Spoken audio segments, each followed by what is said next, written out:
Boa noite. Boa noite. Vou começar aqui, comecei a gravar a aula aqui para a gente começar nossas aulas aqui sobre sistemas distribuídos. Beleza. Vamos lá, então. Vamos seguir um pouquinho o que a gente estava falando na aula passada, né? Espero que vocês tenham um questionário aí para essa semana, né? Então, lembrando, era para hoje, né? Inclusive, eu acho. O último questionário. Não, pessoal, era para hoje, só que você adiou para o dia 1º de junho. Aham, sei. Pensar no seu caso. Bom. Não, professor, você adiou para dia 1º de junho. Aham, foi, 1º de junho. Pô, se você quisesse uma coisa que colasse mais, a gente falar um data mais perto, né? Não 15 de junho, aí você já. Aí forçou a barra. Não, professor, estou falando sério. Você fez isso, apareceu uma notificação no AVA do trabalho da AWS. Ah, não, eu estou lendo o trabalho da AWS, falei errado. Foi mal. Da Netflix é para Hoje, hoje. até 8h30. É, Ah, essa. é pra 3 minutos atrás. Isso, eu li errado e perdi. Caralho, podia botar para amanhã, hein, professor? Na moral. Aí já é mais razoável do que eu falar do que falar pra 1º de junho, né? 1º de junho você tá de sacanagem. Não, porque eu acabei lendo errado. Agora que eu acabei de perceber que eu me confundi e me fudi. Perdi. Então, não, mas qualquer coisa eu posso quebrar o galho de vocês aí, porque na verdade a gente tinha que entregar notas da C2 a princípio, da C1 a princípio seria até hoje. Mas aí já me falaram que a coordenação já falou que pode ser até dia 23. Eu tinha botado até hoje justamente por isso, porque era data para entregar a C2 pela coordenação. Mas a coordenação já falou que a data da C1, desculpa, se for uma C2, não tem nada de C2, C1. Mas aí a coordenação mesmo falou que ainda dá para poder entregar até dia 23, que é até sábado. Então dá para eu quebrar o galho de vocês aí uma vez na vida. Depois eu mudo isso aí. Mas vamos lá. Vou quebrar o galho, hein? Mas não se acostumem não, hein? A gente ia falar hoje de redes peer-to-peer. Então vamos lá. O chat está desabilitado. O chat está desabilitado? Tá não. Tá habilitado. Para você estar desabilitado, você tem que sair e entra de novo. Sai da reunião e entra de novo, que aí normalmente habilita. São uns bugzinhos que tem às vezes no Teams. Foi. Foi agora? Foi. É. É isso. Já aconteceu comigo, umas bicheiras assim, entrava, eu saio, entra de novo e resolve.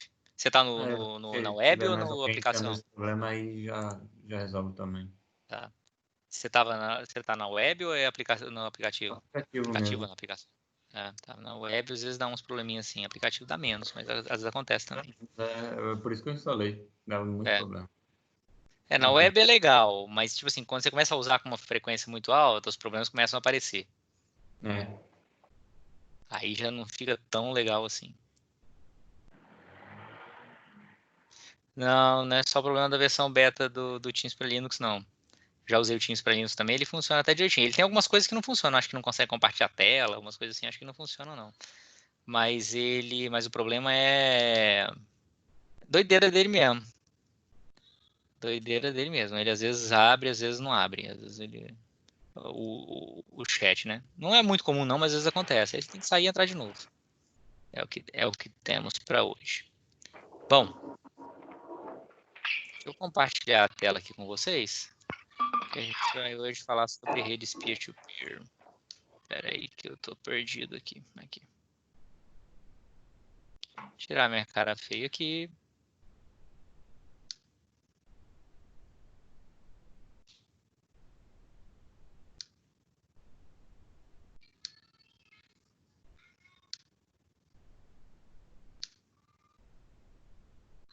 Beleza.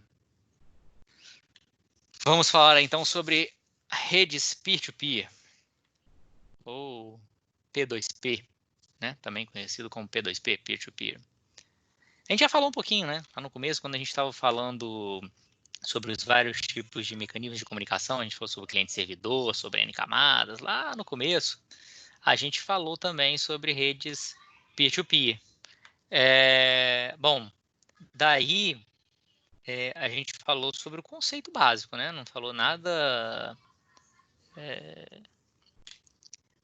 de muito detalhado, mas agora a gente vai entrar mais no detalhe. Então vamos lá. O que são? Primeiro, vamos voltar lá no princípio básico das redes peer-to-peer, que é o que são as redes peer-to-peer, né? A gente já viu, já falou, que as redes peer-to-peer são aquelas redes em que todos os nós são iguais, na verdade. Todos os nós podem ser clientes e servidores ao mesmo tempo, né? Então, um nó ele pode enviar dados para outro, ou então o outro pode enviar para um, né? Ou seja, e ao mesmo tempo, inclusive. Então, todo mundo pode mandar dado para todo mundo ao mesmo tempo. Você não tem aquela noção que você tinha nos outros modelos que a gente viu até agora, de quem é um cliente, quem é um servidor. Então, são todos clientes e servidores ao mesmo tempo. Normalmente, nas redes peer-to-peer, então, você tem que ter alguma forma dos nós se autodescobrirem. Essas características, a primeira característica de todos os nós serem iguais é a característica sine qua non para ser uma rede peer-to-peer, ou seja, é a característica necessária para ser uma rede peer-to-peer. Todos os nós têm que ser iguais, não ter cliente e servidor. Daí para frente, são características comuns em redes peer-to-peer. As outras 4 aqui são comuns, mas não são obrigatórias. Pode ter uma rede peer-to-peer que não tenha isso aí. A segunda delas é que os nós se autodescobrem, ou seja, eles não precisam de nenhuma infraestrutura para que um nó descubra a existência do outro. De alguma forma, eles descobrem que outros nós estão na rede também para se comunicar com esses nós que estão na rede também. Recursos nas redes de acesso e não em ambientes controlados. Então, normalmente, uma rede peer-to-peer, as máquinas não estão todas dentro de um data center, num ambiente controlado. Elas estão nas redes de acesso. É a máquina, minha máquina, a sua máquina da sua casa, é a máquina do cara que está não sei aonde. Então, normalmente, as redes peer-to-peer funcionam assim. Algoritmos eficientes para disponibilização de dados em diversos nós e depois acesso a eles. Os dados ficam... Normalmente as redes peer-to-peer, não obrigatoriamente, mas em muitas redes peer-to-peer, elas são para distribuição de dados, né? Arquivos de mídia, ou arquivos, a gente vai falar arquivos, programas ou atualizações, quer que seja, e esses dados estão distribuídos nos nós que fazem parte da rede peer-to-peer. E aí você tem que ter algum algoritmo para poder encontrar onde estão esses dados e para que os outros possam acessar. E a conectividade normalmente pode ser intermitente, porque como os nós estão nas redes de acesso, ou seja, redes em que você não tem muito controle sobre ela, não é uma rede que está dentro de um data center com tudo controlado, os nós podem subir, podem deixar de participar da rede, cair, né, com uma frequência bem alta. Né? E as redes peer-to-peer, elas são um tipo de rede conhecido como rede overlay. Não sei se vocês já ouviram esse conceito de rede overlay, mas uma rede overlay é uma rede que é construída em cima de outra rede. Essa que é a ideia de uma rede overlay. Ou seja, a ideia é que eu tenho nós que fazem parte da minha rede. Então, a rede overlay, que é essa rede aqui de cima, que seria a rede peer-to-peer, eu tenho alguns nós só que fazem parte dela. Aqui embaixo eu tenho a rede física, com os vários roteadores aqui interligados, e só alguns desses caras fazem parte da rede overlay. E aí esses caras trocam mensagens entre si e para eles é como se os outros não existissem, né, na rede peer-to-peer. Então, por exemplo, esse nó aqui, ele acha que ele tem ligação direta com esse. Fisicamente ele não tem R4 e R1. Mas na rede peer-to-peer eles têm. Então é como se eles fossem vizinhos na rede peer-to-peer. Quando na realidade, fisicamente, eles não são. Então a gente vai... Por que eu estou falando isso? Primeiro, para vocês terem noção do que é uma rede overlay, uma rede construída em cima de outra. E segundo, porque a gente vai falar aqui nas redes peer-to-peer, um nó é vizinho do outro. Mas o fato dele ser vizinho não quer dizer que ele é vizinho fisicamente, que ele tem um cabo ligando um para o outro. É só que eles têm uma conexão entre eles. Né? E que pode passar por outros nós intermediários. É isso que caracteriza uma rede overlay. Os nós se consideram vizinhos, ainda que não sejam fisicamente vizinhos. Eles são logicamente vizinhos. Né? Então, tem uma conexão TCP ou IP que com um vizinho. E os vizinhos podem ser escolhidos com base numa topologia qualquer, os que têm menor atraso entre eles e tal. É muito comum você ter identificadores globais únicos, ou seja, um identificador para cada nó da minha rede peer-to-peer, para que eu possa identificar unicamente um nó da minha rede peer-to-peer. Muitas vezes, e também para os objetos armazenados, os vídeos, os áudios, o que é que seja. Normalmente é um hash, né? Um códigozinho de 128 bits para valor de objeto, ou mesmo para os nós. Né? Bom, falar mais um pouquinho sobre então, as possíveis estruturas de redes peer-to-peer. A gente basicamente vai falar aqui em 3 estruturas para redes peer-to-peer. A gente vai falar numa quarta depois também, que não está aqui, mas a gente vai falar também. Ou seja, a rede peer-to-peer, não, a gente vai falar em 3 estruturas de rede peer-to-peer. A primeira não é uma rede peer-to-peer, né? A primeira aqui, que tem um desenho, é uma rede tradicional, que não é peer-to-peer, é cliente-servidor, em que eu tenho os clientes que querem armazenar os dados de um servidor, né? Querem acessar os dados que estão num servidor, né? E para isso eles se conectam no servidor. Então o servidor é o provedor de dados e esses caras são consumidores de dados. Né? Então, eles têm um papel de cliente. Então, os dados estão todos armazenados aqui no servidor. E o diretório, que é a informação de onde está o dado, também está aqui no servidor. Então, se eu quiser saber onde está um determinado dado, se o serviço que eu estiver acessando precisar disso, esse serviço de diretório vai estar num servidor também. Pode ser até em outro servidor, mas é centralizado também. Bom, o esquema peer-to-peer é um esquema em que todo mundo tem a função de servidor, todo mundo tem a função de cliente. Depende do que eu vejo. Eu posso ser cliente o nó A pode ser cliente do nó B e ao mesmo tempo, inclusive, ser servidor para o nó B. E daqui a pouco o nó A é cliente para o nó B só, e daqui a pouco o servidor do cliente, o nó B é cliente só do nó A, e ao mesmo tempo ele é servidor do nó B, do nó C e do nó D. Então é uma promiscuidade, né? Ninguém é de ninguém aí. Todo mundo pode ser cliente e servidor ao mesmo tempo. As primeiras redes peer-to-peer, elas eram redes peer-to-peer que não eram totalmente peer-to-peer. Eles eram parcialmente rede peer-to-peer. Então, as redes peer-to-peer originais, elas tinham o que a gente chamava de um diretório centralizado e só os dados eram distribuídos. Né? O Napster, não sei se vocês já ouviram falar, mas o Napster é o avô aí dos serviços de peer-to-peer aí, de arquivos e tal. Fez muito sucesso na época, né? Foi um dos pioneiros. O Napster ele funcionava nesse esquema. Depois tiveram outros que Kazaa, né? Que eram outros aí, aquele do como é que é? Idonk, se eu não me engano, que eles foram os que eram mais famosos, que eles funcionavam nesse esquema, diretório centralizado e dados distribuídos. Certo? Como é que é a ideia do diretório, desculpa, diretório centralizado e dados distribuídos? Como é que é a ideia do diretório centralizado e dados distribuídos? É o seguinte, os nossos clientes, os nós que fazem parte do servidor peer-to-peer, eles todos, para entrar na rede peer-to-peer, eles têm que se comunicar com o servidor. E aí eles se comunicam com o servidor e dizem, eu quero entrar na rede peer-to-peer. É estranho ter um servidor ou um conjunto de servidores, um cluster de servidores, mas a ideia é exatamente essa. Um cliente tem que entrar, se comunicar com um servidor, que nem eu estou repetindo, estou falando aqui no desenho é um servidor, mas pode ser um cluster de servidores, pode ser um conjunto de servidores, pode ser um grid de servidores. Então, eu tenho um cliente que se comunica com um servidor e diz o seguinte, eu quero entrar na rede, hein? Aí o servidor fala, beleza, você está na rede já. E aí ele fala, por exemplo, se for uma rede de compartilhamento de arquivos, esses são os arquivos que eu tenho. Saiba aí você, servidor. Aí o servidor agora sabe. Então, se alguém procurar por aquele arquivo, vai perguntar para o servidor, eu queria o arquivo tal.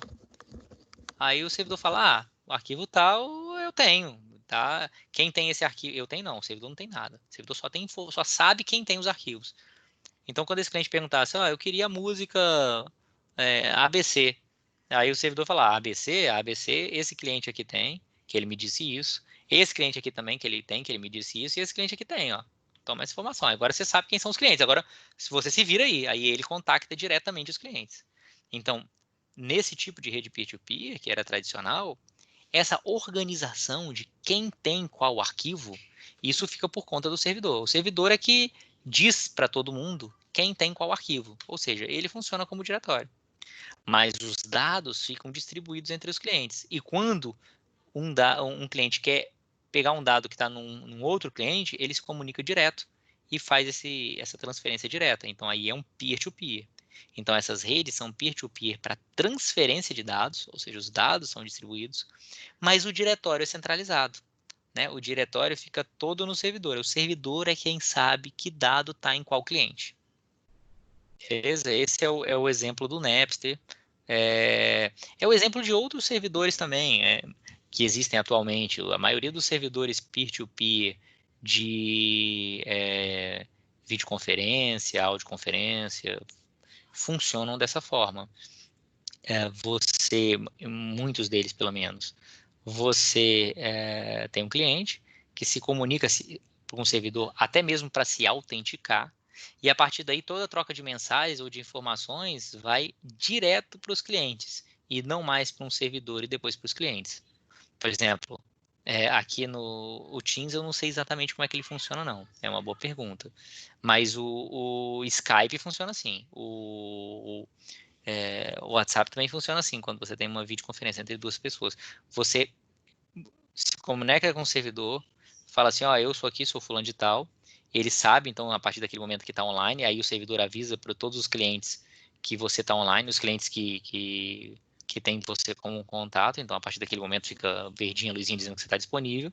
Você quer iniciar uma chamada com a pessoa, você pergunta para o servidor qual é o endereço IP dela, o servidor te fala e você se comunica direto com a pessoa. Aí sua videoconferência fica aqui.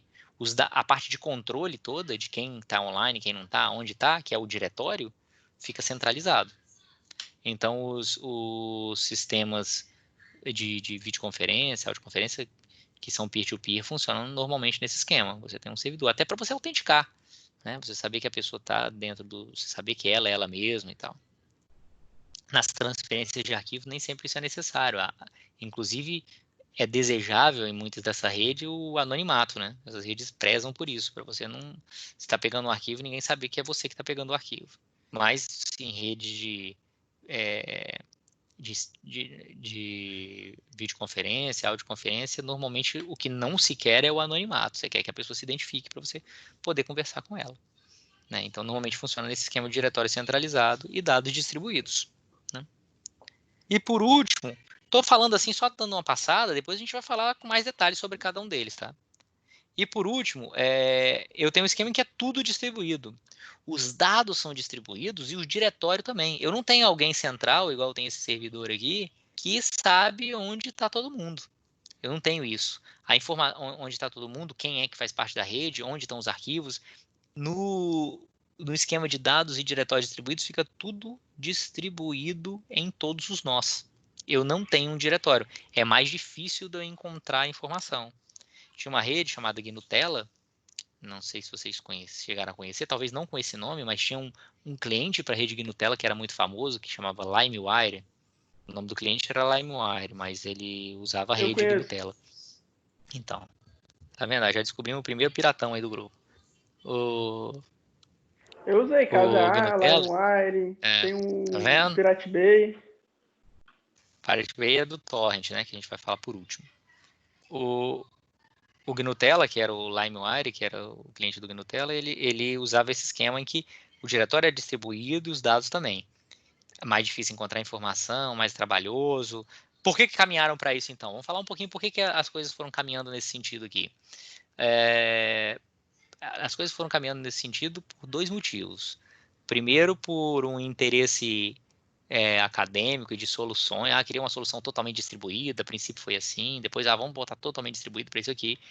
Isso é o motivo bonito do negócio, um desafio, e tem um motivo não tão bonito, que é o fato de que boa parte dessas redes peer-to-peer começou a ser usada para troca de arquivos piratas, né? Arquivos de vídeo pirata, de áudio pirata, e a polícia começou a ir atrás.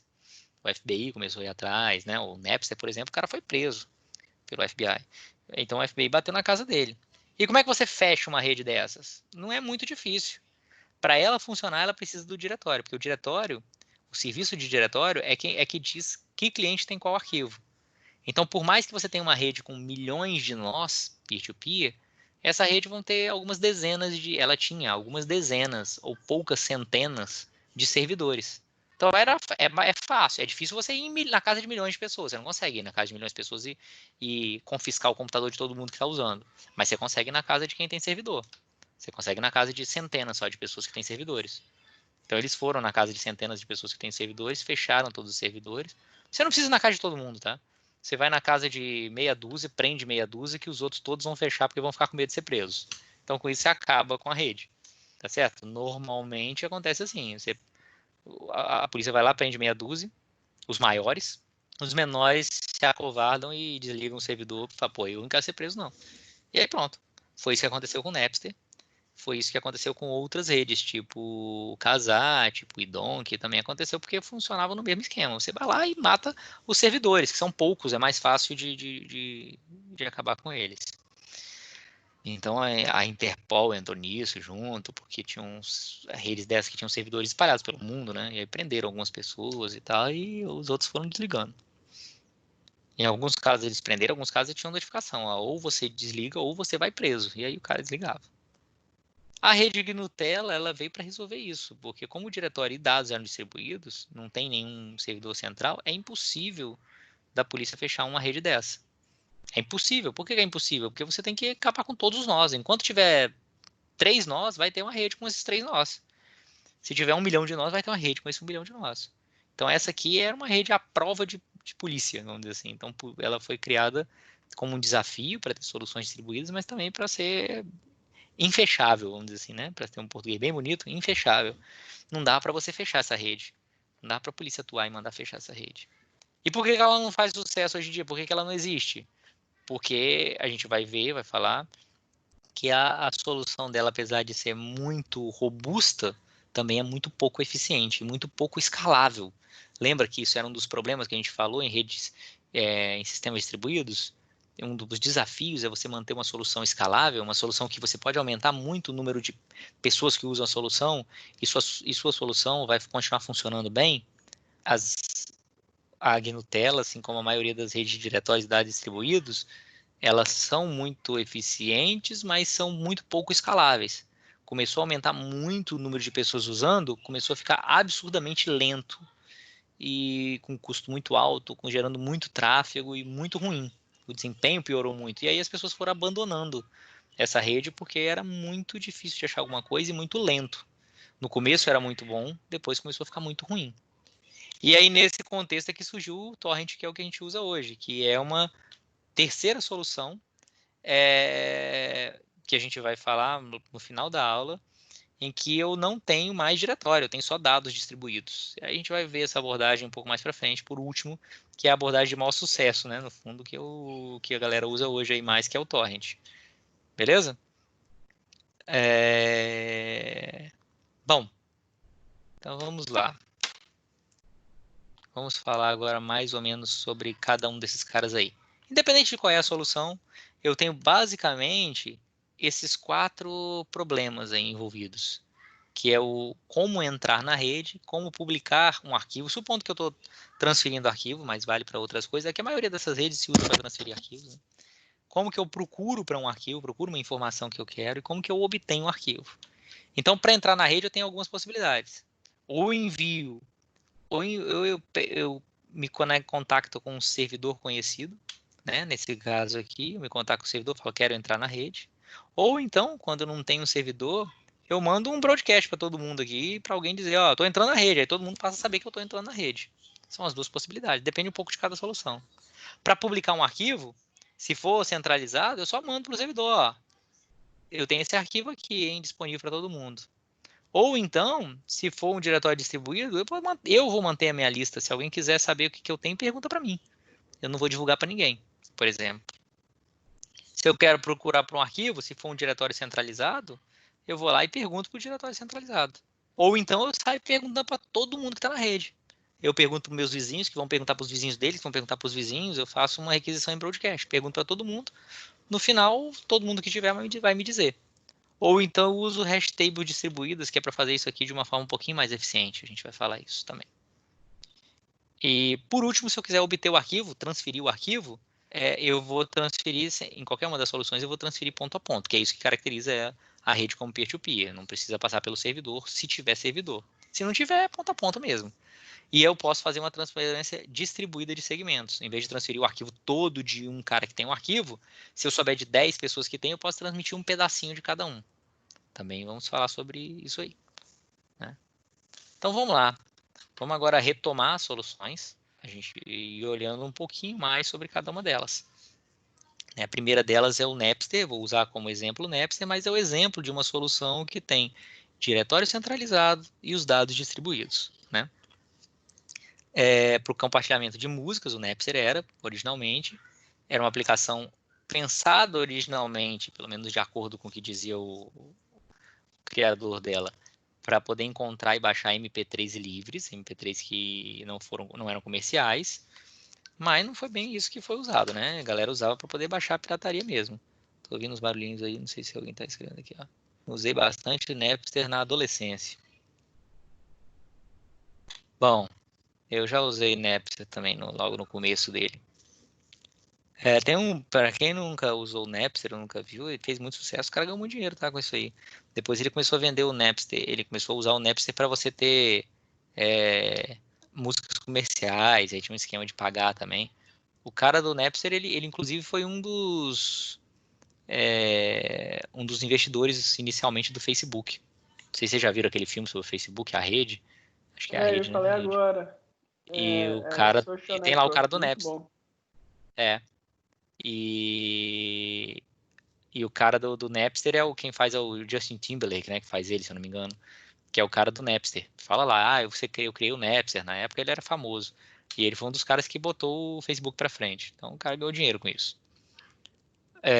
Esses caras também, muitos desses caras começam a fazer sucesso e eles vão presos às vezes, e quando eles saem da prisão, eles ganham dinheiro porque eles estão dando consultoria às vezes. Às vezes não é nem a solução que deu dinheiro para ele. Mas o Napster depois ele vendeu a solução para um esquema de transferência de músicas pagas e tal. Bom, tinha um servidor centralizado, então a Napster tinha um diretório com que os usuários tinham informação de conectividade. Então no servidor o servidor sabia exatamente quem tinha qual música e como é que estava a conexão dele, ficava monitorando a conexão. E aí os usuários tinham os dados ficavam armazenados nos usuários e a largura de banda dos usuários, ou seja, você como transfere ponto a ponto, você não usa o grosso do tráfego da rede não passa pelos servidores. O servidor é só para o controle, né? Chegou a ter mais de 60 milhões de usuários, coisa pra caramba, né? E muitos deles ativos ao mesmo tempo.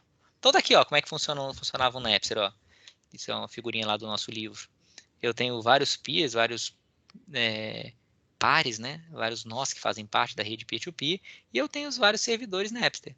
Então, quando um cara queria um arquivo, né, um arquivo qualquer, ele pedia para o servidor, eu queria o arquivo tal. O servidor consultava no índice dele lá e mandava a lista de peers, a lista dos outros pares, das outras máquinas que faziam parte da rede peer-to-peer, que tinham esse arquivo. E aí, então, esse cara passava a se comunicar direto com quem tinha o arquivo, pedindo, me dá o arquivo aí tal que você tem. E esse cara mandava o arquivo para ele, para quem tinha interesse. Depois que o arquivo chegava integralmente aqui, ele se comunicava ainda com o servidor do Napster dizendo, agora, a partir de agora, pode me botar aí no índice que eu também tenho esse arquivo.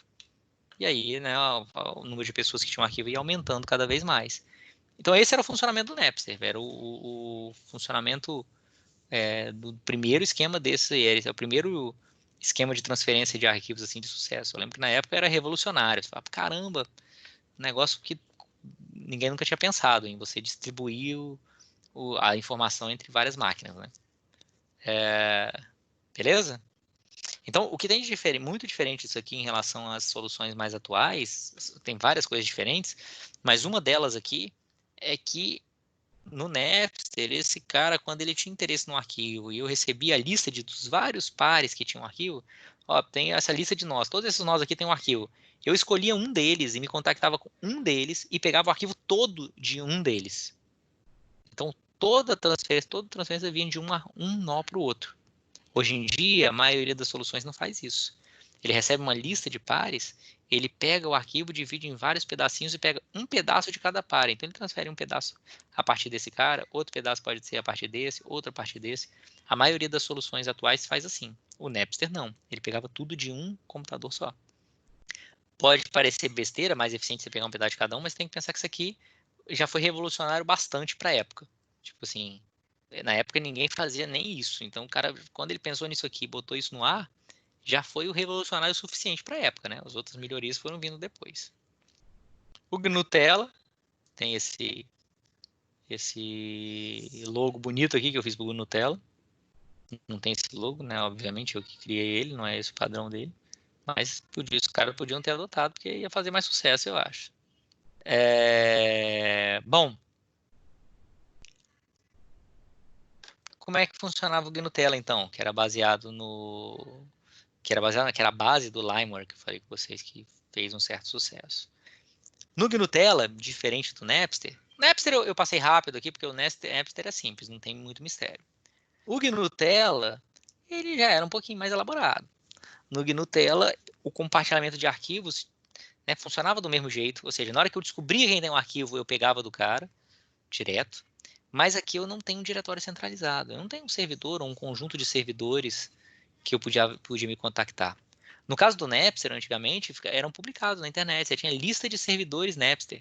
Isso acontecia também com soluções equivalentes ao Napster, que surgiram depois, que foram o Idonk, o Kazaa, todos eles funcionam. A diferença desses mais novos, Idonk, Kazaa para o Napster, é que ao invés de eu baixar o arquivo inteiro de um cara só, quando eu recebia a lista de peers, eu saía pegando um pedaço de cada um. Então ele era mais eficiente nesse sentido. Porque você podia ir pegando. Se você escolhesse um cara aqui e o cara começasse a ficar lento e tal, eu ia ficar bem lento a minha transferência. Se eu pego um pedaço de cada um, vai ficando mais eficiente. Ele não faz. Inclusive, essas soluções não fazem assim. Eu tenho uma lista de 10 pessoas. Então vou quebrar o arquivo em 10 e pegar um décimo de cada um. Não. Você quebra o arquivo em vários pedaços pequenininhos. Podem ser 1000 pedaços. Aí eu vou pegar um pedaço de cada um dos 10. Quando um deles acabar um pedaço, eu pego outro pedaço dele. Quando acabar o outro, eu pego outro. Porque aí eu consigo ir pegando mais rápido, né? Mais quantidade de informação de nós que são mais rápidos e menos quantidade de informação de nós que são menos rápidos, que são mais devagar, que tem links mais devagar, né? Isso não é o Napster que fazia, isso quem fazia já era o Kazaa, o Idonk, que eram versões mais aprimoradas do Napster. No Nutella... Bom, mesmo era o modem, né, professor? 28 kbps para baixar as músicas. Na época do Napster era isso aí. Eu tinha um 14400 quando eu comecei a usar o Napster. Eu tinha um modem 14400. A maioria das pessoas tinha 2400 ou 9600. Eu tinha um 14400 que era bom. Mas era 14.400 bps. Depois que eu tive um de 28800. Depois um de 33600. Aí rolou 56 alguma coisa, né? 56700. Tenso. Não era bonito, não. Bom, passei por esses bocados aí. Os primeiros modems eram modem e fax. Era muito legal porque você tinha um fax também em casa, né? Que era extremamente útil na época ter um fax em casa, né? Hoje em dia, não sabe nem o que é fax, né? Se eu perguntar pro meu filho o que é um fax ele nem sabe. Não sei nem se acho que vocês sabem, né, o que é um fax ainda. Já vi. Já ouvi falar no fax. Bom, que eu ia falar aqui? Tá. Nutella, então, tem essa logo deliciosa aí. Na verdade, no Nutella, eu não tinha uma lista de servidores. Então, não adiantava eu publicar na internet uma lista de servidores como acontecia aqui. Na verdade, o que acontecia é que se publicava na internet uma lista de nós que faziam parte. E esses nós pode ser que na hora que eu fosse entrar não existisse mais, porque não era bem um servidor.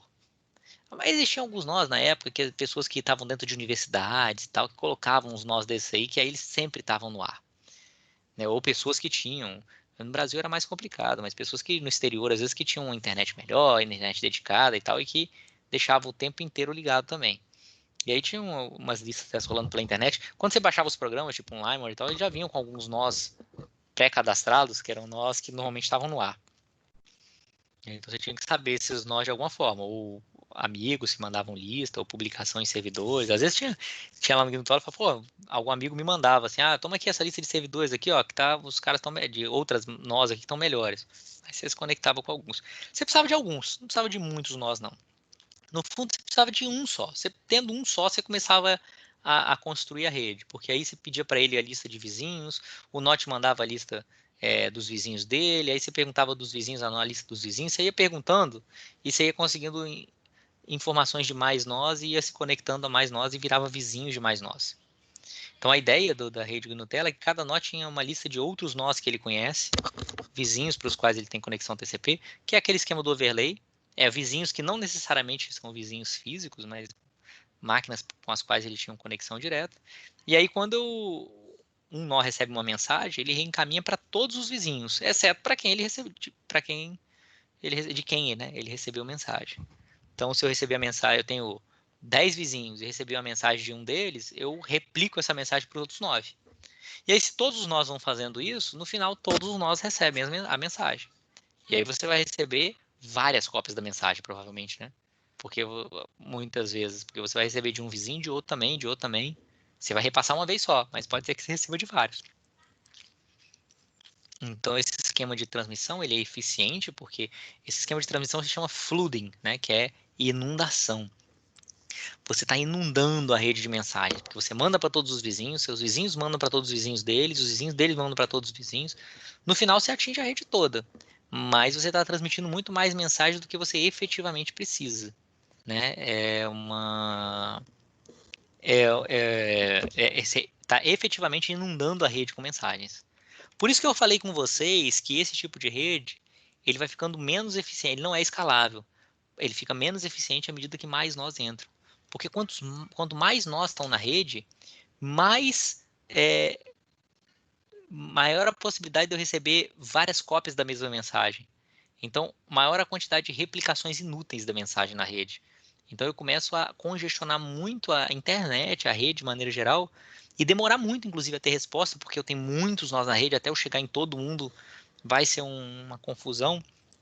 Eu posso receber inúmeras respostas, milhares de respostas para uma requisição, né, de perguntando quem tem o arquivo tal. Então, quando tem muitos, assim, milhares, milhões de usuários na rede, começa a ficar tudo muito lento para você obter as informações. Depois, para baixar, não. Você se comunica diretamente com cada nó, tranquilo.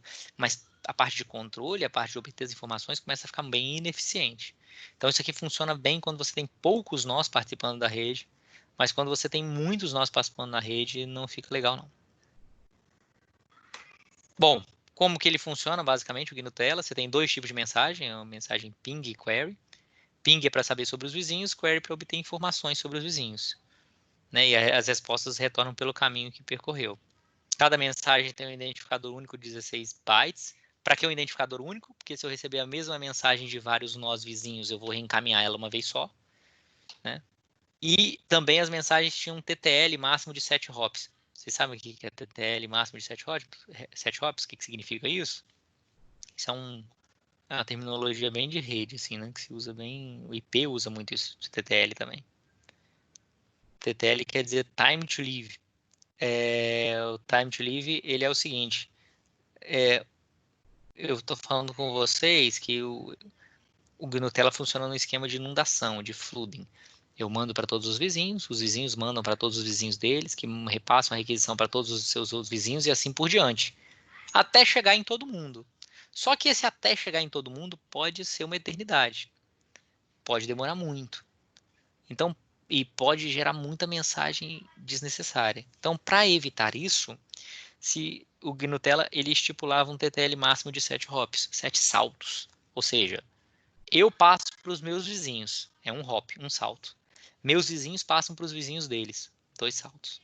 Os vizinhos deles passam para os seus vizinhos, 3. Que passam para os seus vizinhos, 4. Que passam para os seus vizinhos, 5. Que passam para os seus vizinhos, 6. Que passam para os seus vizinhos, 7. E aí esse último camada de vizinhos aí não repassa. Então pode ser que minha requisição não chegue na rede inteira, mas já vai chegar numa quantidade boa de gente. Até 7 relacionamentos aí para frente. Tá certo?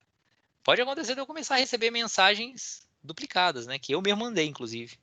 Porque eu posso mandar uma mensagem para um vizinho meu, o vizinho repassa para um vizinho dele, e o vizinho dele repassa, é vizinho meu também, ele repassa para mim. Porque ele repassa para todos os vizinhos, exceto de quem ele não recebeu de mim, ele recebeu de um vizinho dele, que também é vizinho meu. Então pode começar a ter um monte de mensagem repetida, né? Então você pode ter várias respostas a uma query e você elege quem vai baixar o arquivo. E aí o arquivo ele é transmitido ponto a ponto em Nutella usando o HTTP. Você tinha um mini servidorzinho web em cada máquina para poder transferir arquivos de um lado para o outro. Isso aqui é o formato da mensagem, bobeira, tá aí só. Tem um identificador, tem o TTL, tem os hops. E se vocês olharem, não tem na mensagem a máquina de origem, quem fez a requisição. Olha que interessante isso. Então, na rede não circula. Você recebe uma requisição, você não sabe quem fez essa requisição. Você recebeu de um vizinho. O vizinho seu repassou essa requisição para você. Mas você não sabe se foi ele que está requisitando esse arquivo ou se alguém pediu para ele esse arquivo e ele está só repassando. Não tem como saber isso aqui. Não dá para saber. É para que isso? Para ter uma rede totalmente anônima. Você se você for um nó na rede da polícia, por exemplo, né? O objetivo é ser anônimo, vamos falar as claras, é para evitar a polícia. Então, se você for da polícia, entra ali e você começa a capturar os pacotes e ver quem está pedindo o quê, você não consegue saber quem está pedindo o quê. Você, no máximo, vai saber de um vizinho seu que está pedindo, porque o time to live dele vai estar em 7. Mas fora isso, você não vai saber, porque você sabe que veio do vizinho e tal, mas você não sabe se foi ele que pediu, quem foi que pediu. Então, você não tem endereço rolando aqui na rede. Você não sabe quem pediu efetivamente. Então, como é que a pessoa recebe a resposta de volta? Simplesmente percorrendo o mesmo caminho. Se alguém perguntou para um arquivo, um vizinho meu perguntou por um arquivo e eu tenho aquele arquivo, eu respondo para ele, ó, eu tenho esse arquivo. E aí o vizinho meu vai responder para o vizinho que encaminhou para ele o pedido. E até que isso, em algum momento, vai voltar para quem perguntou. Se fui eu que perguntei, eu vou receber isso e vou falar, beleza, eu não vou repassar para ninguém essa resposta porque é para mim. Mas assim, todos os nós da rede recebem a requisição sem saber quem perguntou e respondem sem saber exatamente para quem estão respondendo também. E no final tudo funciona. Mas o custo disso é você ter muito mais mensagens do que seria necessário. Né? Mas é para manter o anonimato, é para você não precisar de nenhuma infraestrutura centralizada e tal. Beleza? Aí tá falando aqui, você tem um ping, que é para você ver, encontrar quem está na rede, descobrir vizinhos. Tem um pong, que é a resposta ao ping, né? Ping, pong, que os vizinhos te respondem dizendo, ó, eu tô aqui e tal. Tem o query, que é para localizar recurso, para você localizar um arquivo, você pode ter uma string de busca e tal. O query hit, que é uma resposta, alguém dizendo, ó, eu tenho esse arquivo. E aí, que nem eu falei, o algoritmo é ineficiente, muito tráfego. Os nós têm altas taxas e os nós com alta taxa de transferência tendem a concentrar as conexões e virarem backbones. Ou seja, você tem gente com muita taxa, porque quando você responde, você responde dizendo, eu tenho o arquivo, ó, eu respondo, eu tenho o arquivo. Qual é a taxa de transferência do enlace, ou seja, qual o tamanho, qual o meu link? Tem o link de 10 MB, tem o link de 50 MB, de 100 MB, né? E o identificador do nó. O endereço IP do nó aí para a pessoa se conectar direto. Então, se eu tenho um enlace com uma capacidade muito grande, é muito provável que as pessoas vão querer baixar arquivo de mim, em vez de baixar arquivo de quem tem um link mais baixo. Então, quem tem um link muito alto começa a receber muitas conexões no Nutella e começa a atrapalhar o enlace do cara. O esquema do TTL limita a visibilidade de nós, né? Ele provê escalabilidade para a mensagem não ficar rodando infinitamente na rede, mas ele faz com que nem todos os nós consigam alcançar todos os outros da rede. Você tem um tráfego muito alto, né, gerado por pings e queries, e aquilo que eu falei, ping e query não tem desde a origem, é difícil saber quem está buscando o arquivo, mas o objetivo é esse mesmo. Tá claro como é que funcionava aqui no Nutella? O Limeware aí, se alguém já usou? Ficou, pessoal. Beleza. Então vamos lá. Vamos falar um pouquinho sobre o Pastry. O Pastry, ninguém chegou a usar o Pastry assim. Pastry é uma proposta de melhoria desses mecanismos tipo do GNU Nutella. Então era uma melhoria do GNU Nutella, Tinha o Pastry, tinha um outro que me fugiu o nome agora da cabeça, me deu um branco agora.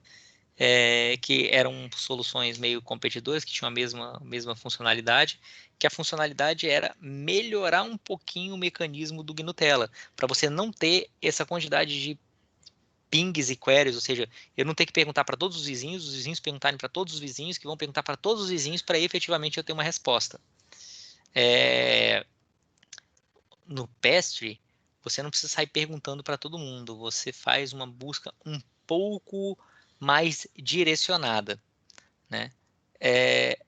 A ideia é o seguinte, que eu publico alguma coisa, eu despublico, blá, blá, blá, vamos botar aqui. Isso aqui são as mensagens, não vem muito ao caso, não. A ideia é o seguinte, no Pastry, ou seja, que é uma melhoria, você pode implementar em cima do GNU-Tela, e foram algumas redes implementadas com essas melhorias. Essas melhorias são as chamadas Distributed Hash Tables, ou Hash Tables distribuídas. O Pastry é uma hash table distribuída. A ideia básica é a seguinte: cada nó, né, cada máquina que faz parte da rede peer-to-peer tem uma lista de uma certa quantidade de nós para frente e para trás. Então, ao invés de eu simplesmente virar vizinho dos nós aleatoriamente, eu vou ser vizinho desse nó, daquele, como acontecia no GNU-Tela, cada nó tem um identificador. Esse identificador, que é o GUID, né, que é o Global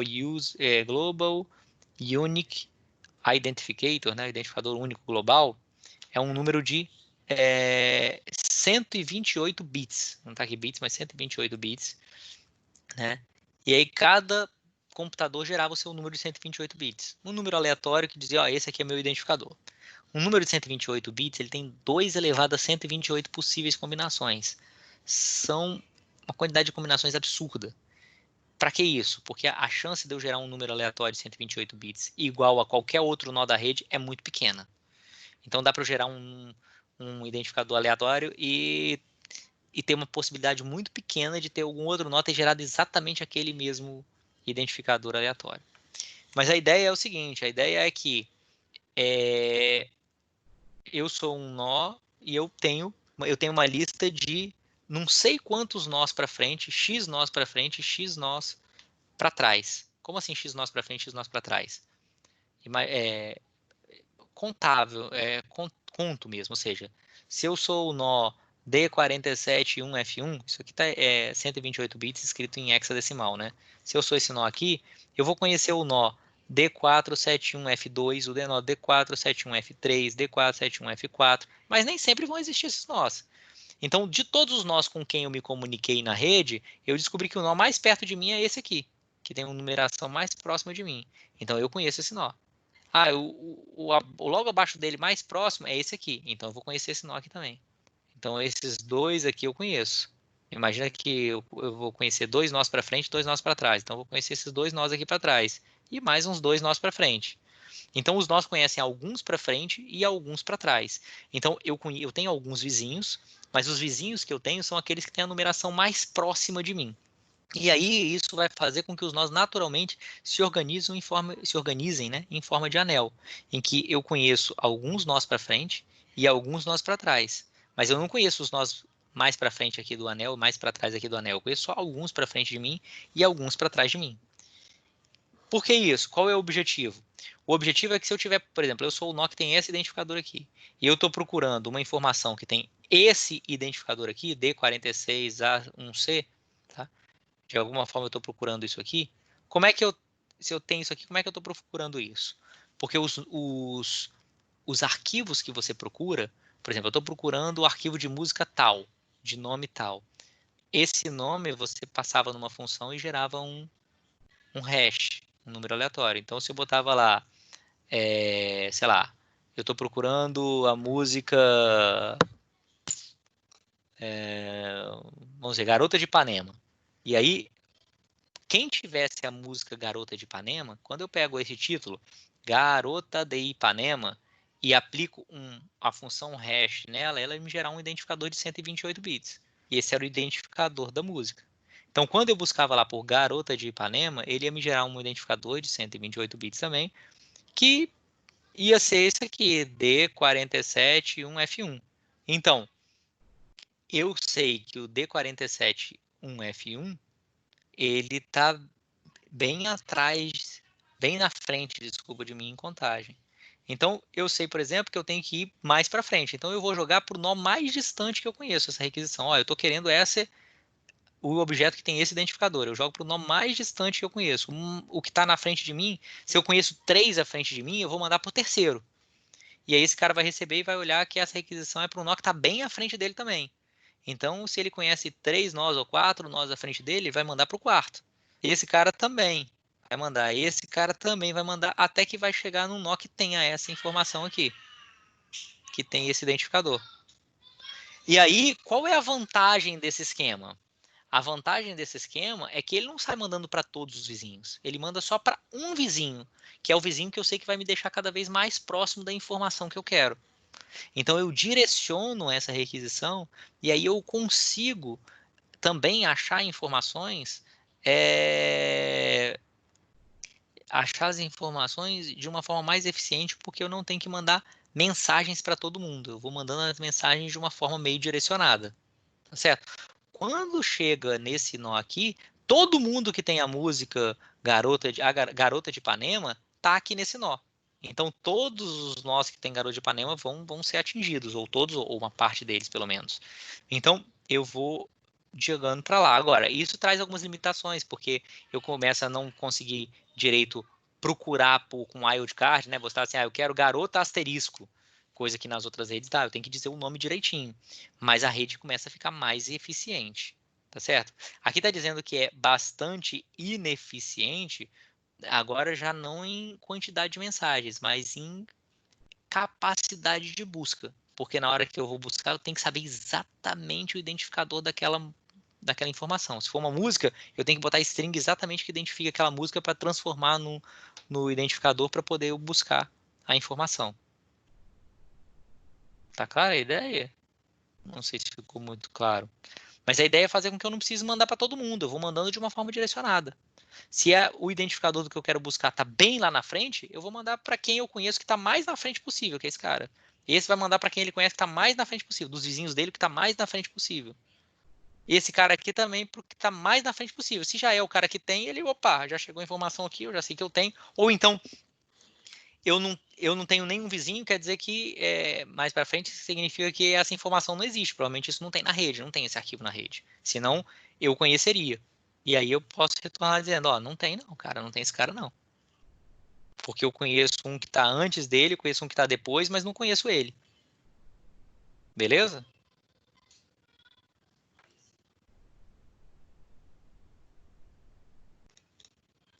Esses caras aqui, o PST, eu esqueci o nome do outro, que era o concorrente, eles chegaram a ser implementados em redes desse tipo, mas não duraram muito, não, dessa forma, por causa dessa ineficiência no formato da busca, na forma de se buscar a informação. Ele restringia muito a forma como você podia fazer as buscas, que era bastante flexível.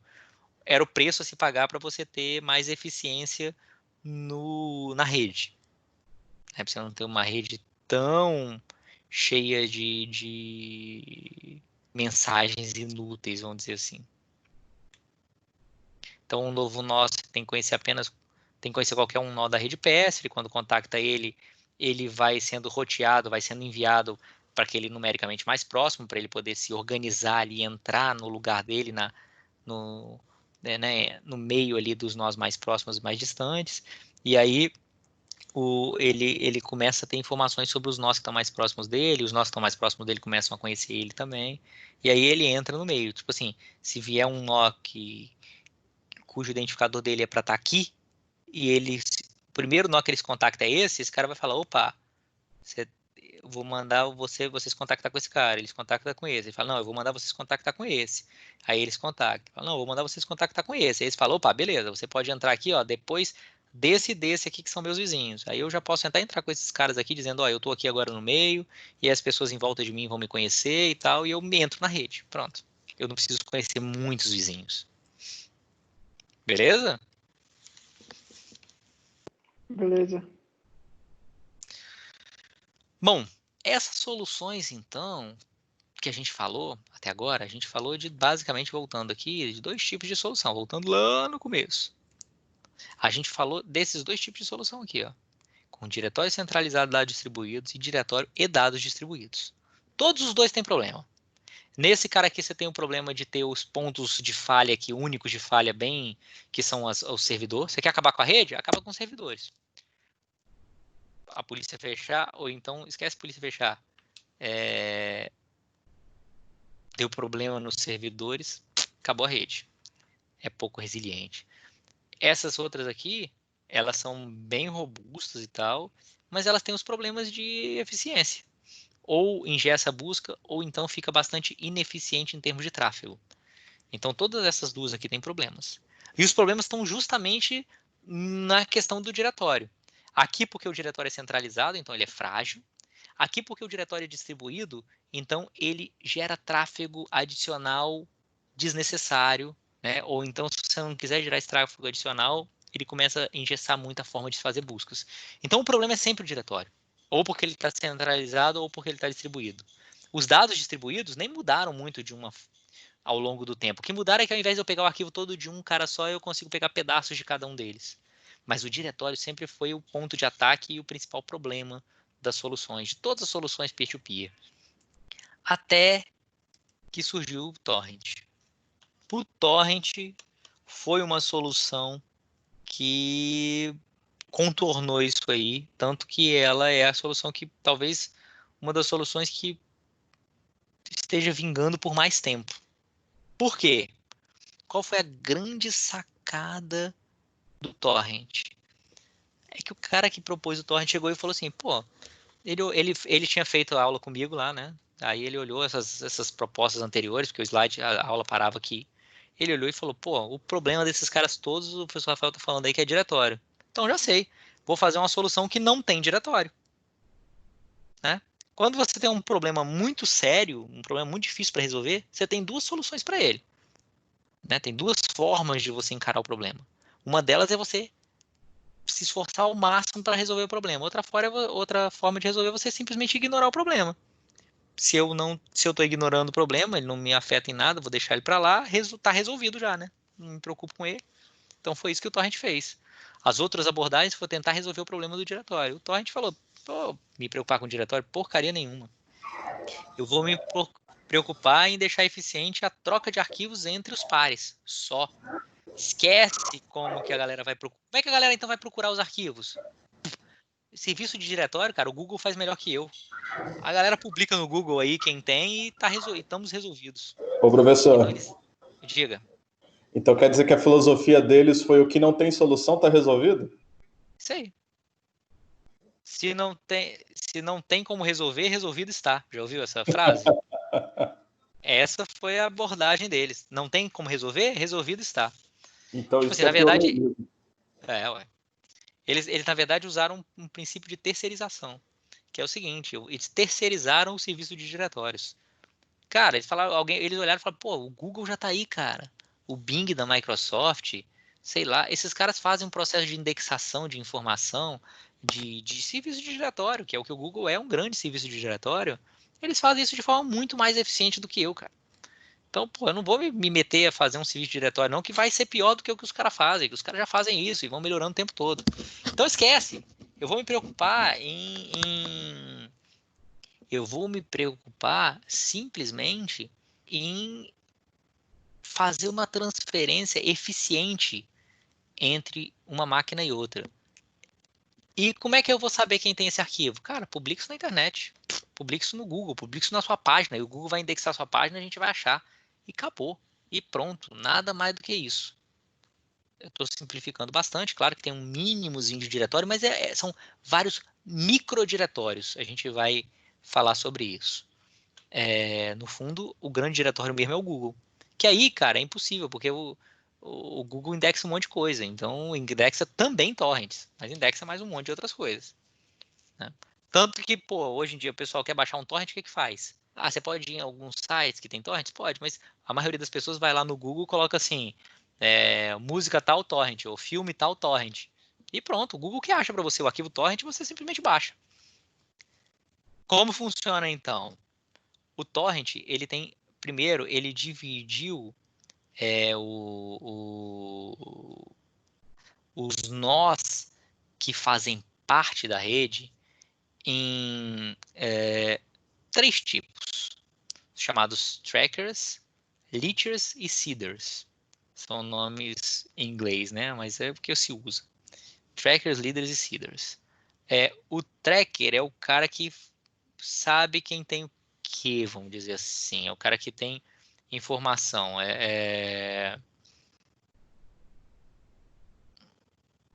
Vamos dizer assim, deixa eu pensar, deixa eu falar aqui. É o cara que mapeia mais ou menos. É um microdiretório. Eu tô falando que não tem diretório, mas tem um microdiretóriozinho que é o tracker. Vamos entender melhor isso aí. Basicamente é o seguinte. Eu tenho... vamos pular o tracker por enquanto, daqui a pouquinho a gente vai falar nele. Vamos nos focar em 2 caras aqui. Eu tenho os chamados seeds e leechers, ou seeders e leechers. É o semeador e os leechers, eu nem lembro agora qual é a tradução de leech, não, mas se alguém lembrar aí pode falar. Que é o seguinte, o seeder eu tenho, é a lista de todo mundo que eu sei que tem esse arquivo completo disponibilizado na rede. Esses são os seeders, os semeadores. Os leechers são aqueles que não têm o arquivo integralmente, ele tem o arquivo parcialmente, ele tem pedaços do arquivo. Lembram que eu falei com vocês que depois do Napster, as versões começaram a permitir que você baixasse o arquivo de vários pares ao mesmo tempo, para poder fazer o negócio ficar mais eficiente? Em vez de baixar o arquivo todo de um par, eu começo a baixar pedaços de cada um dos pares. A maioria dessas soluções fazia isso, e algumas delas inicialmente só permitiam que você começasse a compartilhar o arquivo depois que você tinha um arquivo completo, né? E algumas soluções começaram a ver, e isso não foi mérito só do Torrent, mas algumas anteriores, eu acho que o Kazaa já fazia isso, começaram a permitir que você... se você tem um pedaço do arquivo, você já pode compartilhar aquele pedaço do arquivo, você já pode fazer com que outros baixem de você aquele pedaço do arquivo, certo? Mas o Torrent foi mais além, ele começou a classificar os nós em 2 tipos, aqueles que têm o arquivo completo e aqueles que têm só pedaços, ainda não receberam o arquivo completo, ainda estão recebendo o arquivo, mas não receberam completamente, tem só alguns pedaços dos arquivos. Esses são chamados leechers, e os seeders são os que têm o arquivo completo. Bom, o tracker é o arquivinho .torrent. O .torrent, então é mais fácil explicar assim. O .torrent é um arquivo, é o arquivo torrent. Desculpa, o tracker é o arquivo torrent, que tem a lista dos seeders e leechers atuais. Na verdade, ele não tem a lista dos seeders e leechers. Ele tem um endereço de uma máquina ou algumas máquinas que conhecem os leaders e seeders. Os seeders e leechers daquele arquivo específico. Então, quando você baixa um arquivo torrent, você está baixando uma lista de algumas máquinas que quem publicou aquele arquivo torrent sabe que aquelas máquinas conhecem os leechers e seeders. Conhecem quem são os arquivos que têm, quem são as máquinas, desculpa, que tem aquele arquivo integralmente ou que tem pedaços daquele arquivo. Então, quando você vai lá e baixa, sei lá, a rede lá que a gente falou, né, o social network, lá, o filme, você vai lá no torrent, você procura um arquivo torrent com isso, normalmente, inclusive, nesses, você falou em Pirate Bay, nesses arquivos aí, eles falam, esse torrent aqui tem tantos leaders e tantos seeders e tantos leechers. Isso quer dizer, tantos nós que você, através desse torrent, você pode contactar que já tem um arquivo completo e tantos que tem parcialmente o arquivo. Então, você, quando baixa o tracker, quando baixa o torrent, você se contacta com alguns trackers, que são alguns nós que estão dentro daquele torrent ali, que estão referenciados para aquele torrent, que vão te dar a lista completa de quem atualmente tem aquele arquivo completamente ou parte daquele arquivo. Então, você tem um website, né? O website, você é um leecher, então, quando você começa a baixar um arquivo, eu quero baixar o filme Social Network, né? Eu falei lá, a rede social, lá, a rede, se eu não me engano em português.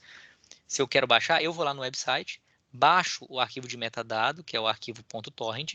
O arquivo .torrent vai me dizer quem é o tracker, né? O endereço, quem é o tracker, quem é o cara que está rastreando aquele arquivo. E aí, eu digo, eu agora quero baixar esse arquivo, hein? Aí ele manda para mim, que é o join aqui, eu falei, eu quero baixar esse arquivo. Ele manda para mim a lista dos pares que tem aquele arquivo. E aí ele manda a lista dos pares que tem aquele arquivo. quem ele conhece que tem aquele arquivo, que é a lista grande. E eu começo a baixar pedaços do arquivo desses caras. Tanto de quem tem um arquivo completo, quanto de quem tem só pedaços. Se o cara tem só os pedaços, eu vou baixar aqueles pedaços que ele tem. E aí começo a baixar isso. À medida que eu começo a baixar, eu aviso para o tracker, o tracker sabe, então, que eu sou um novo leacher. Então ele me coloca na lista o próximo que perguntar aqui, ele vai me colocar na lista, dizendo que eu também tenho esse pedaço do arquivo. Porque eu rapidinho vou conseguir, os pedaços são pequenininhos. Então rapidinho eu já vou conseguir alguns pedaços. Então eu entro na lista. Então a lista vai dinamicamente acontecendo. Quando eu consigo baixar todos os pedaços, eu viro um seeder. Eu não tenho mais que baixar nada, mas eu tenho tudo. E aí então eu aviso para o tracker. Não tem aqui, mas eu tenho uma mensagem mais avisando, virei um seeder, agora eu tenho tudo. E aí ele me promove na lista dele aqui a seeder. Né? Agora há uma máquina que tem todo o arquivo. Então, quando eu digo que o torrent abandonou os diretórios, mas não é. É considerado uma solução que não tem diretório, porque no fundo você não tem um diretório, você não tem um lugar que diz onde estão todos os arquivos. Você tem microdiretórios. Você tem, na verdade, um cara que ele não é bem um diretório. Ele diz, ele tem a informação sobre quais são os nós que tem aquele arquivo específico. Ele só sabe sobre aquele arquivo, ele não sabe sobre outros arquivos. Então, por isso que é um diretório muito simples, é um diretório daquele arquivo. Na verdade, não é nenhum diretório, é um apontamento. O diretório supõe que você vai pesquisar por um arquivo e ele vai te dizer quem tem. Você pode pesquisar também por outro arquivo e ele te diz quem tem. Aqui não. Aqui ele só tem informação sobre esse arquivo específico. Então você distribuiu o diretório ao ponto de que cada tracker só tem informação sobre um arquivo. E como que você contacta aquele tracker? Isso aí você publica essas informações nos websites. E aí o Google vai indexar isso para você. Então, quando eu baixo um torrent me dá informação de um tracker ou de alguns trackers, eu me contacto com ele, obtenho a lista de quem tem esse arquivo, baixo esse arquivo desses caras, e aí eu viro um novo leacher, né, porque eu tenho um pedaço desse arquivo. Quando eu acabo de baixar tudo, eu aviso que eu acabei de baixar tudo, eu viro um seeder. Esses trackers, eles são esses agregadores dizendo assim, sabe quem tem, e eles periodicamente perguntam se o cara está no ar ainda, porque se eu desligar minha máquina, eu vou sair da lista aqui de seeders ou de leechers, porque o tracker não está mais conseguindo entrar em contato comigo. Então ele também mantém essa informação sobre quem são os ativos naquele momento ali. Beleza? No arquivo de metadados, o arquivo torrent, tem o tamanho do arquivo, o nome do arquivo, o hash do arquivo e a URL do tracker. Pode ser a URL de um ou mais trackers para você entrar em contato. O arquivo, na hora que você baixa, ele é quebrado em vários pedacinhos, normalmente pedaços de 256 KB. Então você pode estar baixando um arquivo de 10 GB. Você vai baixar 250 KB de cada vez. Então você baixou os primeiros 256 KB, você já virou um leacher. Então eu posso fazer download de pedaços em paralelo. Fazer download de pedaços em paralelo tem várias vantagens, tá? A primeira delas é que você não satura uma pessoa só, você está distribuindo o seu tráfego entre vários. Outra vantagem é que o TCP, essas transferências são via TCP, o protocolo TCP ele funciona muito melhor quando você tem várias conexões em paralelo do que quando você tem uma só. Não sei se vocês sabiam disso. Tem algumas aplicações que usam o seguinte, que mesmo para transferência entre duas máquinas só, ao invés de abrir uma conexão só TCP para transferir o arquivo, ele abre várias em paralelo. Várias conexões em paralelo TCP, porque aí a transferência mesmo entre duas máquinas fica mais rápido. O TCP ele é muito bom no que faz, mas ele não é muito eficiente em capacidade de transmissão. Normalmente você usa muito menos do que o seu link permite. Então você ter várias conexões TCPs, ou para o mesmo, ou para várias máquinas ao mesmo tempo, que é o caso aqui do torrent, isso agiliza bastante a transferência de dados, né? E aí você também vai avisando a lista de pares sobre os pedaços que você recebe. Você pode fazer upload de pedaço enquanto faz download, né? E tem uma coisa que é uma sacada muito legal do torrent, que os outros não tinham, que é o seguinte, quando eu vou baixando os pedacinhos que eu baixei, e eu vou virando leacher, eu aviso para o tracker quais são os pedaços que eu tenho. Então o tracker, ele além de tudo, ele é uma maquininha que está ligada e que ele sabe quais os pedaços de arquivo que cada um dos leechers tem. Dos seeders não, que o seeder tem um arquivo inteiro, ele não precisa. Só dos leechers que ele sabe quais são os pedaços que cada um tem. Então com isso, ele consegue saber, o tracker consegue saber quais são os pedaços que mais gente tem ou que menos gente tem. Tá certo? E aí, um novo leacher que resolve baixar um arquivo, ele pega essa informação do tracker e ele começa baixando os pedaços que menos gente tem, os pedaços que são mais raros. Por quê? Porque quando ele faz isso, esses pedaços mais raros vão ficando cada vez menos raros. Qual o problema de você ter pedaços raros? Que era um problema que você tinha em outros clientes, outras soluções anteriores. É que você começava a baixar o programa, ele ia baixando meio que aleatoriamente os pedaços e tal, não sei o quê, e às vezes você baixava um tantão, chegava lá no final, na hora que faltava você baixar um pedaço lá, não tinha mais ninguém, porque todo mundo tinha saído do ar, sei lá, não tinha mais ninguém que tinha aquele pedaço que você precisava. E aí você transferiu tudo à toa. Ah, era um filme, vai ficar só com um cliquezinho? Beleza, mas era um arquivo executável. E aí já era, você não conseguiu. No torrent isso é mais difícil de acontecer, porque os pedaços mais raros você baixa primeiro, para garantir logo que você tenha. E também para ficar menos raro, mas para garantir logo que você tenha. Porque aí se os outros caras todos saírem do ar, que tem aquele pedaço, pelo menos tem mais chance dos outros pedaços mais comuns, que mais gente tem, é mais difícil que todo mundo saia do ar. Então se tem um pedacinho lá que só tem 2 pessoas que tem, você vai baixar ele primeiro. Porque vai lá que você deixa ele por último e quando você vai chegar a baixar ele, esses 2 que tem já não estão mais no ar. Então você baixa primeiro os pedaços mais raros, para poder aumentar a oferta e para fazer com que você evite de ter pedaços raros. Isso é uma sacada bem legal aí do torrent. Certo? Upload de seleção. Periodicamente você calcula a taxa de download, seleciona até 4 pares com as maiores taxas para fazer upload do que foi baixado.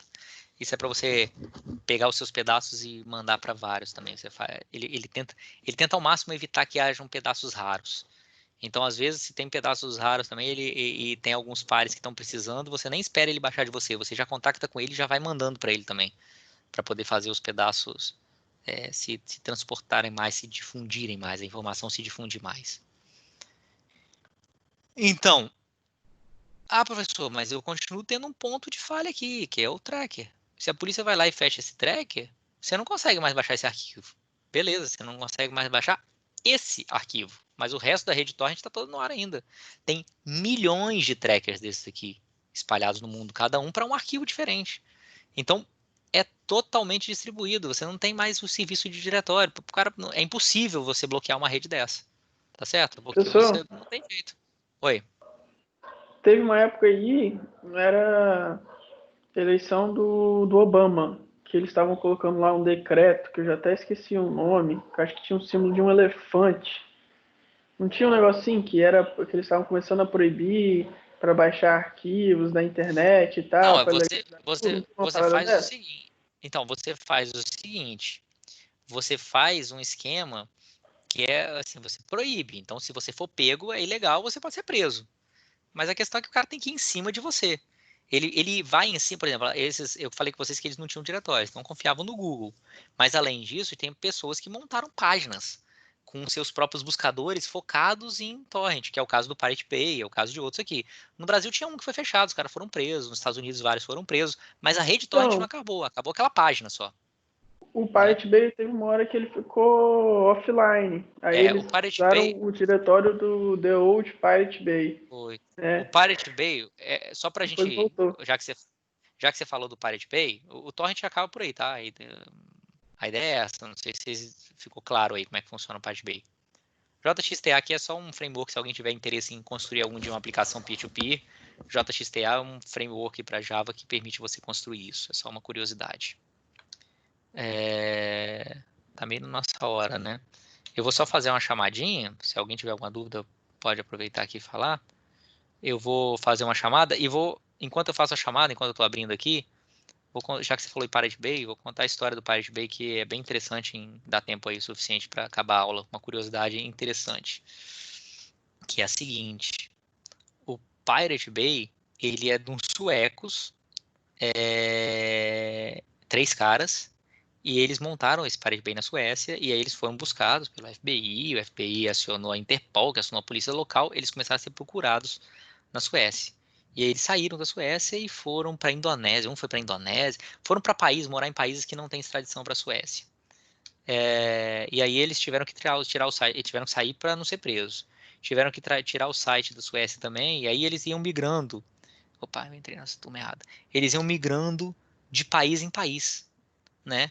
porque eles botavam o site na Indonésia, aí a Interpol ia lá, falava com a Indonésia ia lá e fechava, eles mandavam para outro lugar, iam mandando para vários países, né? E o Pirate Bay vai mudando até hoje, de país em país aí, para poder não ser pego.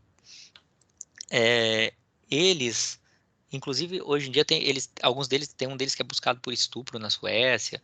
Dizem também que isso aí foi uma forma de tentar deportarem ele, foi meio fabricado, ninguém sabe direito. Mas eles são buscados, os 3, por essa página aí.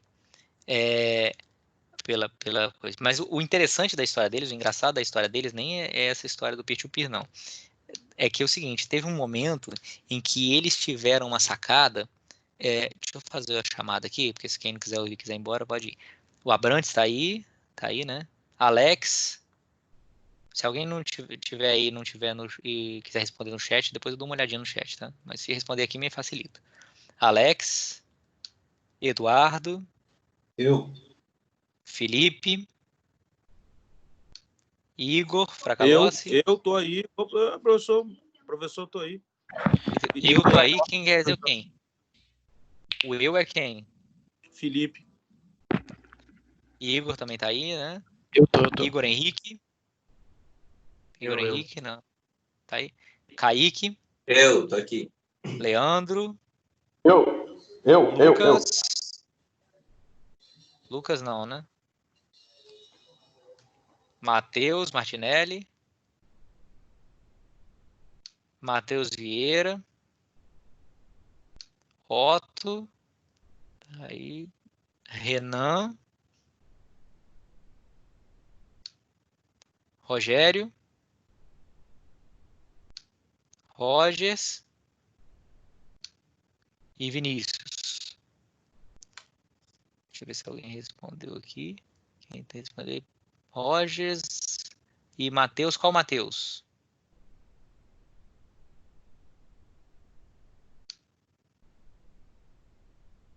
Tem 2 Matheus. Vieira, né? Beleza. Então, só para acabar a história aí, para liberar vocês. Eita, Matheus, ficou com uma falta aqui, eu vou acertar, Matheus. Só para... Então, eles estavam procurando um país para botar um país que não tivesse tradição com a Suécia, porque senão eles não são presos. Inclusive, a Suécia já tinha falado que iam deportar eles para os Estados Unidos para eles responderem lá, mas tal. Aí, eles... Teve uma época, aí tinha uma outra história, tem uma época que eles estavam fazendo uma vaquinha para poder comprar um país. E qual é a história desse país? Aí é que uma história puxa a outra que é muito engraçado. Era no Mar do Norte, né, ali onde fica o mar ali, onde fica perto da Finlândia, Suécia e tal, tinha uma plataforma de petróleo, que era inglesa, e que tinha sido abandonada de um campo de petróleo lá, no Mar do Norte, que não dava mais petróleo, tinha sido já uma plataforma de petróleo, ela foi abandonada, e ela ficava em águas internacionais, mas tinha sido de uma empresa inglesa. E eles tinham abandonado.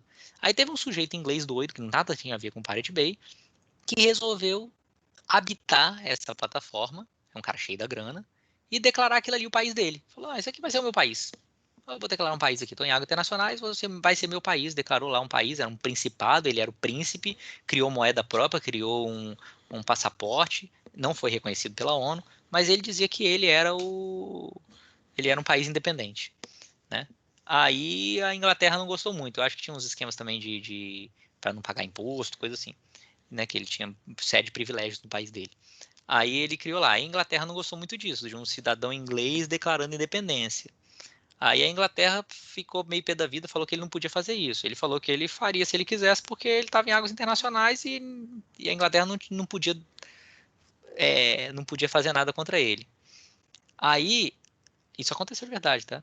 Aí a Inglaterra foi lá e promulgou uma lei estendendo o limite territorial deles de águas internacionais de, sei lá, 200 milhas marítimas para 300 milhas marítimas, que aí pegava essa ilha. O que é ilegal, porque tem acordos internacionais dizendo qual é o limite de águas, né, limite do oceano que pertence a cada país, e a partir daí são águas internacionais. Isso é acordo internacional. Um país não pode falar, não, eu vou fazer diferente. A Inglaterra fez diferente só para poder dizer que, então a partir de agora você está em solo inglês, você faz, o seu país, né, está dentro da Inglaterra, você não pode ser independente. Aí ele foi lá no principado dele, né, que ele tinha criado, e criou uma lei também estendendo a área dele terreno de mar, e disse que então, se fosse assim, a partir de agora a Inglaterra estava dentro do país dele e os ingleses todos tinham que se submeter às leis dele. Aí ele encarou a Inglaterra e a Inglaterra mandou a marinha ir lá atacar ele abriu fogo contra a marinha inglesa, deu uma confusão danada. No final deu uma confusão tão grande lá que eu acho que ele estava para ser preso, não sei o que e tal, ele resolveu leiloar o país. Falou, então já que eu não vou explorar, eu vou leiloar o país. E os caras do Pirate Bay queriam comprar esse país aí para poder instalar o Pirate Bay lá em águas internacionais que ninguém ia poder prender eles, né? Mas aí não deu muito certo, não. Não foi muito pra frente, não. Acho que a Inglaterra também não gostou muito da ideia, não. Mas você vê que tem doido pra tudo, né? O cara criou um principado, abriu fogo contra a marinha inglesa. Depois vocês podem procurar mais sobre essa história aí, né? Lembra? Ele depois foi vender isso no Pirate Bay. No eBay. E o Pirate Bay tava fazendo vaquinha pra poder comprar esse país. E pra botar os negócios lá. Tinha uma época também que eles queriam botar os servidores indirigíveis, e aí ficavam no céu. Umas doideiras deles aí. Bom, curiosidades. De qualquer forma, espero que tenha ficado claro. Tem um questionáriozinho sobre rede peer-to-peer, se vocês quiserem fazer lá. Não vale presença, a presença é o que está aqui hoje. Só se alguém não tiver, quem faltou hoje, se quiser ir lá fazer o questionário, assistir a aula depois e tal, vai lá, faz o questionário, me avisa por e-mail, que aí vai ganhar a presença do dia, né? Que é aquele acordo que a gente fez na aula passada já. Beleza? Professor, estende até amanhã o questionário que tinha até hoje aí. Tá, beleza. Vou botar lá, ó. Vou quebrar o galho de vocês. Já falei que dessa vez, última vez aí eu quebro o galho. Beleza? Valeu, professor. Falou então, pessoal. Boa noite aí pra todo mundo. Cuidem-se aí. Boa Até noite, segunda. professor.